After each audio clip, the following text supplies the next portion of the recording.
Welcome back, APUSH students. Today is chapter 29 of the American Pageant, titled Wilsonian Progressivism. If you don't know the American Pageant, it's fine because the content is still going to be the same. I'm going to be going over all the key terms and notes for this chapter that helped me get a 5, so I encourage you to take notes along as well. Triple Wall of Privilege, Wilson's name for the systems of tariff banks and trusts.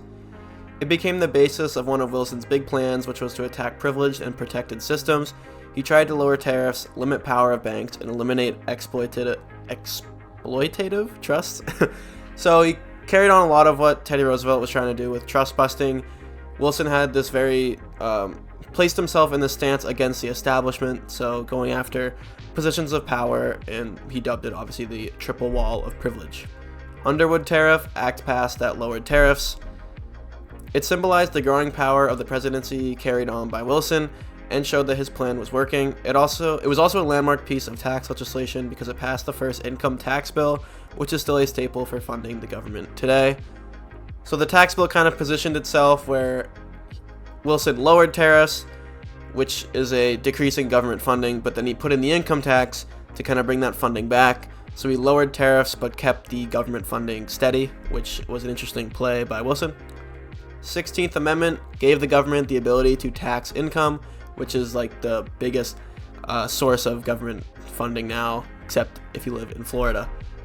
It allowed the piece of the Underwood Tariff to pass that levied taxes on incomes over $3,000.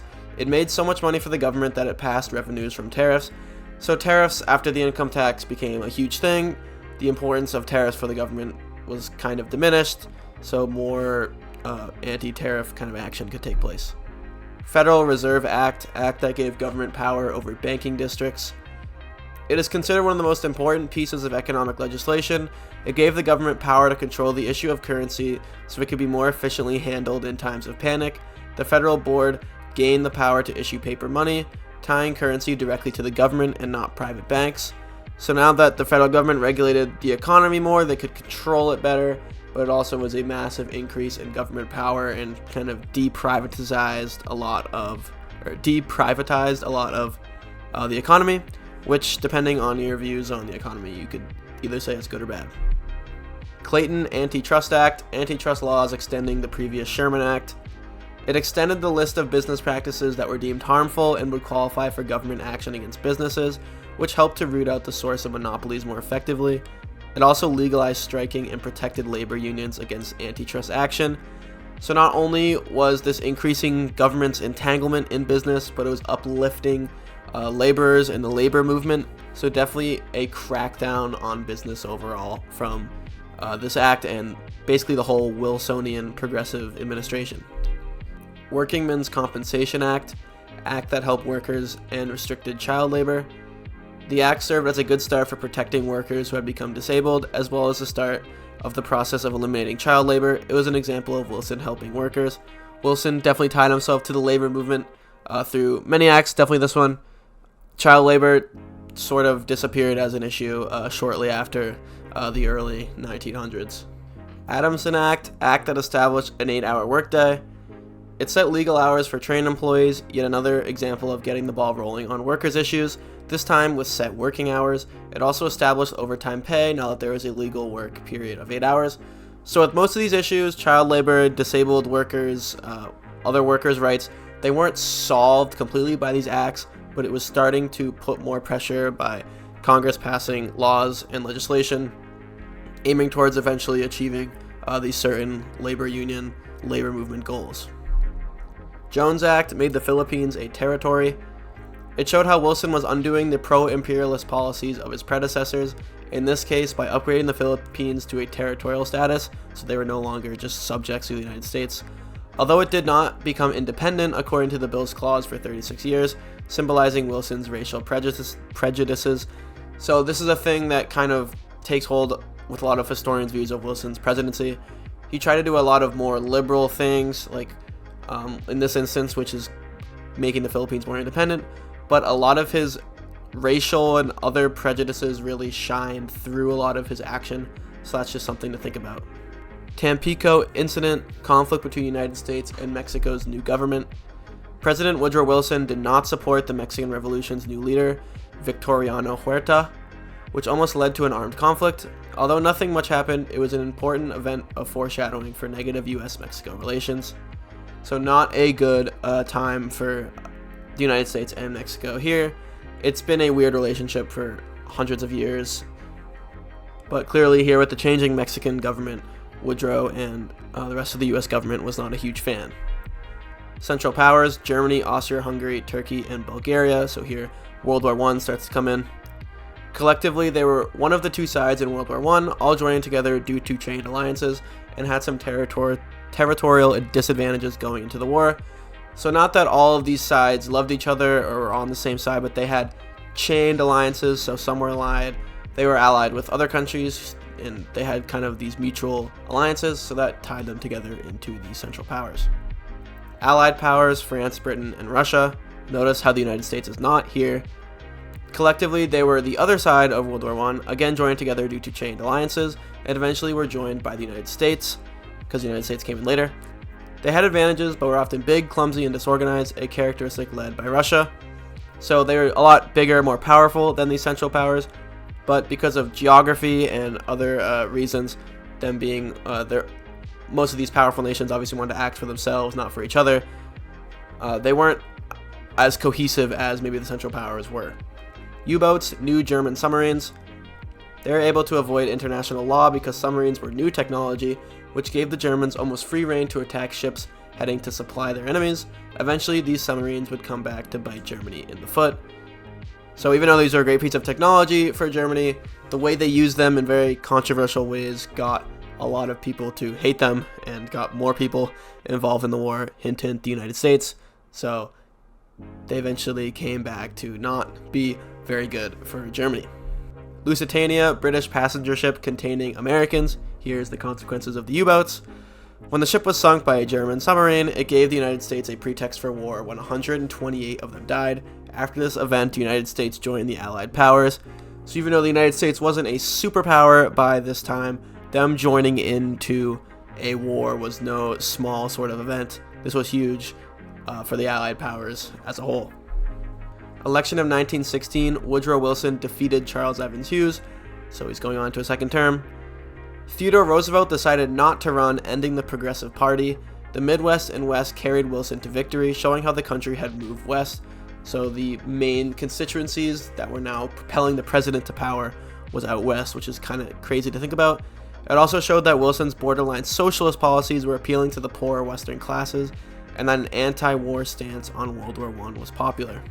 Zimmerman note, intercepted telegram from Germany. That intercepted information exposed plans of a German-Mexican alliance, which is pretty upsetting to many Americans because it's right on their border. Yeah, so it angered Americans who saw Germany trying to encroach upon them through Mexico, through the southern border. Combined with the sinking of U.S. ships, it led Woodrow Wilson to finally join the war. So even though, as I just said, Woodrow Wilson and the rest of his party were very anti-war, this was something they could no longer ignore, and they had to join the fight and fight back against Germany. 14 points, address made by Wilson to the Allies and the world. He made a lot of points that satisfied liberal ideologies, appealing to the subjects of many imperialist nations. His words are appealing to self-righteous Americans, but not to imperialism allied leaders and more conservative Republicans.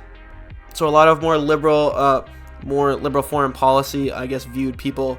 They really liked this speech because Wilson was siding with the world against imperialism, but other leaders, especially from the other allies and conservatives, weren't a huge fan of this sort of lenient and liberal foreign policy. Committee on Public Information, American Propaganda Committee. Their purpose was to inspire Americans to support involvement in the war. It took various forms through speeches, news and pamphlets, billboards, advertisements, movies and entertainment, and all other forms of media meant to persuade Americans. So when you think propaganda, don't think of like North Korea or like the Soviet Union. It's just basically an ad campaign from the government to have people get involved in the war because the military wasn't yet strong enough to send all those people to global wars, because we see the draft comes in World War II and all that. So this was a campaign to get more people to join the military. Espionage Act prohibited information gathering on the government. This was highly controversial. In combination with the Sedition Act, these laws were enforced further than their original intent to arrest anyone who criticized or raised any speculation against the government's involvement in the war.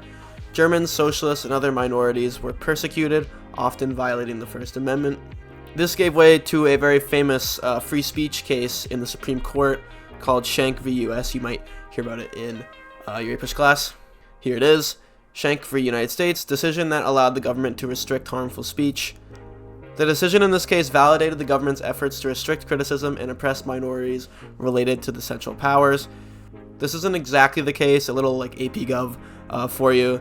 The court only ruled that the government could restrict speech that was dangerous, that created a clear and present danger to whoever the speech was intended or whatever.